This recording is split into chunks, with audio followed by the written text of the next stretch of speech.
This is One-on-One.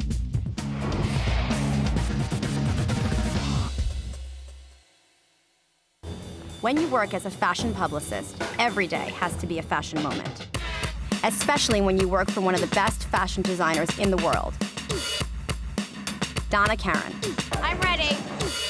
As a PR girl, it's my job to produce the runway shows, dress celebrities, and get press on our fabulous clothing and accessories. There's just one problem. Hi, my name's Aliza Licht, and I am addicted to Twitter. I'm not ashamed. And now I'm addicted to Tumblr as well. But luckily for me, social media skills are a job requirement, especially during Fashion Week. Look at this. There's Aliza Licht. She is addicted to Twitter and apparently now Tumblr. And Instagram now, too. Yeah, all right, will you let me introduce you? Fine. All right, she's the SVP Global Communications person for Donna Karan International. Not a bad gig. And the DKNY PR girl. You're loving your life. I love my job. It's a good gig. Explain the gig. I've been with Donna Karan since '98. I started when I was like 10. Clearly. I did traditional PR. I mean, you know, communications. And it was fashion shows, it was working with magazine editors, it was celebrity dressing. And then in 2009, we decided to start in social media. So I decided to take on Twitter specifically. That was really my baby. And started tweeting. Had no idea what I was doing, literally. And became addicted and loved it. What does it mean to be addicted? It means that I love the constant real-time global interaction. I can put out a question no matter what time of the day, wake up in the middle of the night, not be able to sleep and say, I can't sleep. Is anyone else out there? And there's just like hundreds of people who are either starting their day, finishing their day. It's just a party. It's like the world's biggest cocktail party. Let me get this straight. I have a few thousand followers on Twitter. You got 4 million. No. No, I'm joking. I wish. How many do you have? Close to 500,000 now. But I want to understand that in all seriousness. Yes. How do you get that? Well, you start at 0, like everybody else. Yeah, but how do all of a sudden, did you get this massive jump right away? Well, it's been almost 6 years now. So no, it went from like, I mean, I remember 210 followers. I remember 10,000 followers. I remember those kind of milestones. But what kicked in? I think because the idea of a brand having a human personality on Twitter. Donna Karan. Were Donna you the brand, or Karan, was Donna Karan? Donna Karan is the brand, period, end of report. She is the voice of the company. But Twitter is this small world where we decided to take the idea of a PR girl. It was fully inspired by Gossip Girl, by the way.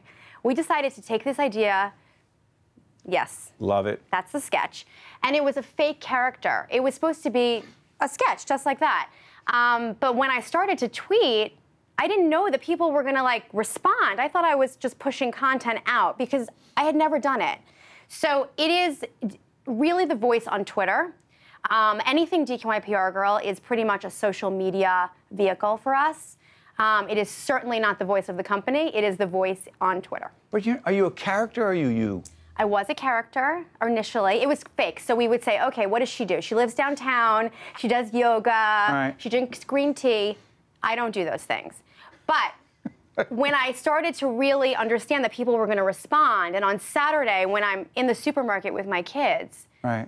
am I downtown doing yoga or am I in the supermarket with my kids? So it became this really hard situation where I kind of felt schizophrenic. And I didn't want to lie and be disingenuous because at that point, people start to realize you're the same person that they're speaking to every day.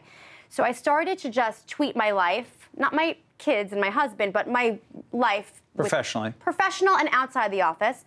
And just not tell anyone who I was. So for 2 years, I did that, and I would just make sure that no one knew what I was wearing to an event so that they couldn't identify me. And things like that. And then, you know, so it worked. And people start to get curious. Yeah, well, they're curious when you tweet that you lost the dresses for the Oscars, and then what happens? Well, I like to be transparent. So I like to share not just like all the amazing things we do, but also when things get messed up. And things get messed up all the time. So those dresses just didn't show up at LAX for whatever reason. And Out in Los Angeles? In Los Angeles. And, you know, there were 2 custom gorgeous gowns that were just MIA. And, you know, I was, of course, picturing, like, you know, flight attendants wearing these, like, $25,000 Donna Karan Atelier gowns to, like, you know, the plane, get on the plane.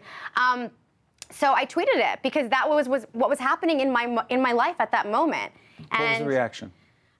People are very used to me kind of having these dramatic moments of things going wrong. So, of course, people are like, oh, my God, are you going to find them? What's going to happen? And it's sort of like this soap opera kind of view into the world of Donna Karan. And then, you know, Page Six picks it up, and then it goes into Russia and Greece. And it was, honestly, it wasn't even that great of a story. It was kind of just like, I think, a slow news day, honestly. But it's good stuff. By the way, did you tweet about doing this show? I did this morning. You didn't respond. Not. I did too. Did someone respond first? Oh, yes, Raquel, Kara. thanks for Kara did. Thank you for responding. Yes. Bring some people, tell them to say follow Steve Adubato on public television. That doesn't work. What do you mean it doesn't work? You can't tell people to follow. Tell them. I'm sorry. You know how it is. You put out good content, and they will follow. See, I just like to make it easier. I want your friends to be my friend. Never mind. The new book. Go ahead. Yeah. It's due out spring 2015. Hopefully, it'll be a guide to young people everywhere for their professional life. I don't have a title yet. What do you mean? What do you mean, what I mean? You don't have a title, but you're going to have a cool title. I hope I have a cool title. And is it an advice book? It's a career advice book, yes. Based on my career, so there's really juicy stories in there. Are you going to say that you did it, do it my way, find your own way? What? I'm going to say I did it wrong here, don't do that. I'm going to say I did this well, do this. I'm going to say somebody else did it really well, follow what they did. So it's a mix of advice. You have made, people waste a lot of time on social media. You have made it work for you. It's been smart business, but you also seem to be having a lot of fun with it. It is really fun. Aliza Licht. Yes. You are the DKNY PR girl, and you're very successful, and you love your life, and you love your work, and it doesn't get better than that. And you're with us on public television. I'm very fortunate and appreciative. Good stuff. Thank you so much, Thank you very much. That was great.